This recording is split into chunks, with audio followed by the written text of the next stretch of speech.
right, let's start this off right. It's been a couple days. Hit you with the cold start.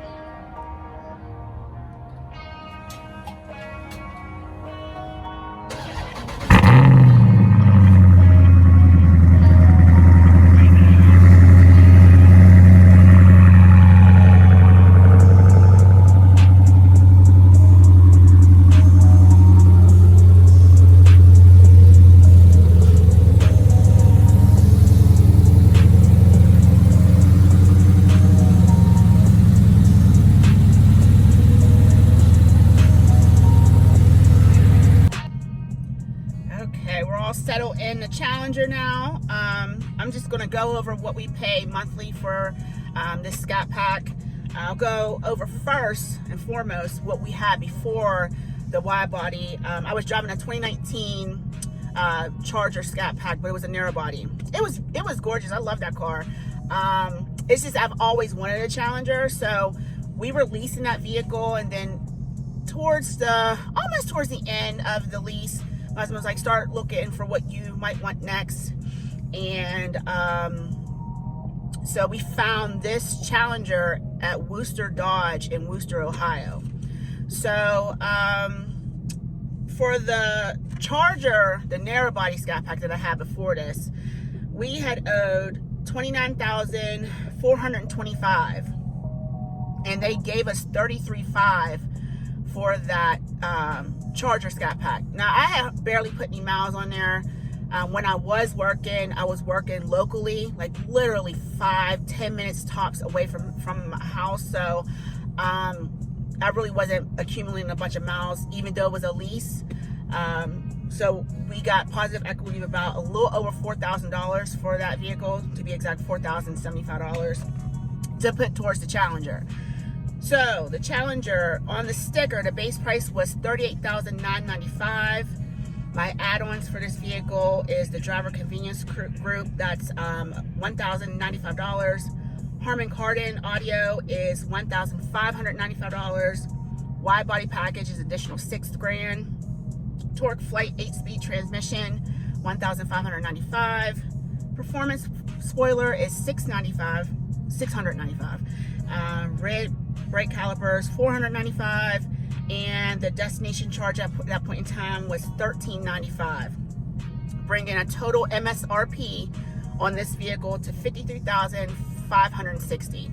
Now, granted, I bought this car used. It had about 20,000 miles on it at the time.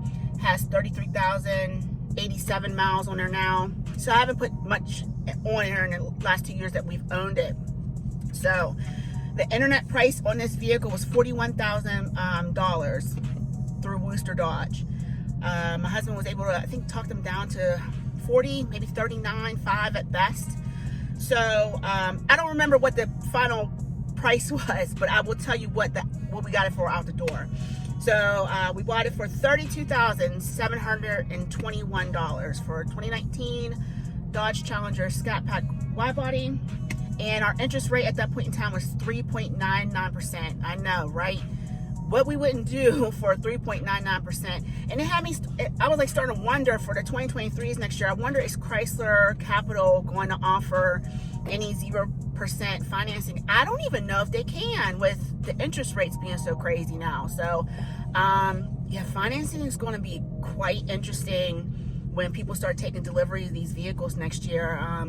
Not only are the banks not going to finance those dealer markups, you're going to have to come up with the cash for that. And then the interest rate, even if you have fantastic credit, it's going to be about, who knows, it could be 9 to 10% at that point in time. By the time that they get them off their line. My brother actually ordered a Hellcat in April of this year, and it just now went into production November 15th, and he ordered a 2022. So I don't know when those 2023s are going to hit the lot, but if something doesn't happen and they stop raising these interest rates, it's going to be ugly next year. So we'll just wait and see what happens. You know, hopefully for the best for everybody who wants to get these vehicles, especially those those last call vehicles that are already marked up ridiculously. So we'll just see what happens. But back to the Challenger. we bought it for $32,721, financed for 3.99%.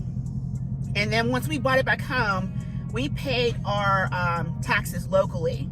So my husband put $3,000 down on this vehicle, and then we brought it back home and paid our local taxes here in PA. We didn't let them finance that into the price. So we paid just cash for that, refinance with our local credit union like we did with the TRX, and we ended up getting that for 3.54%. So about 0.5% cheaper than what the dealership had found for us. We are doing 78 months for this vehicle, and the final price per month is $473 per month for this Challenger Scat Pack. Our Erie insurance, our insurance is through Erie, and we pay $56 a month for the Challenger. So between the Challenger and the TRX, insurance is about $120, and both payments, so he's about what, I think $1,100 I said yesterday, $1,069, and I'm $473. So you're looking at about, you know, a little over $1,500 for both vehicles. So I think we're doing okay. Like nobody's hurting. So like I said, I mentioned yesterday, we stocked any kind of cash that we had. Push come to shove, something ugly happens, we go into full-blown recession, inflation continues to go through the roof, you know, we'll get rid of them. But until then, we're going to enjoy these vehicles. I have no inkling of ever getting rid of this Challenger unless we absolutely had to.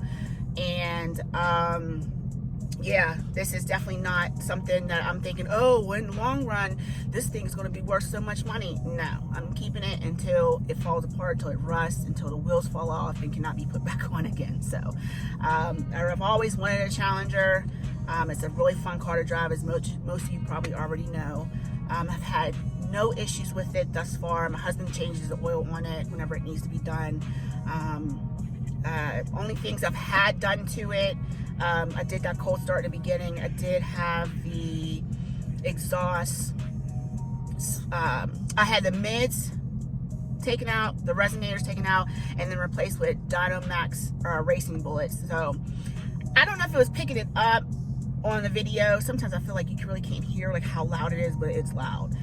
And when you're in it, there's not much drone because they're just race bullets, but when you get on it, you can really hear it. So my husband always tells me it's really, really loud, but I don't think it's that loud. It's not like a full-on aftermarket exhaust loud. So, but I hope you enjoyed this video. Leave me any comments or questions down below.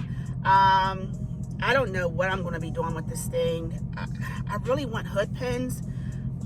I want to try to put them on myself, but you know, once you screw that up, that's it. So leave me some modifications of what I could do down below. I haven't done anything. Like, there's nothing been done underneath the hood. Just like little aesthetic things on the outside and the exhaust. That's about it. So if you have any ideas, let me know down below. I know I need to do something else for like anti-theft, so I'll be doing a video about that. But all right, y'all, let me get out here, and then I will see you in the next one. All right, bye.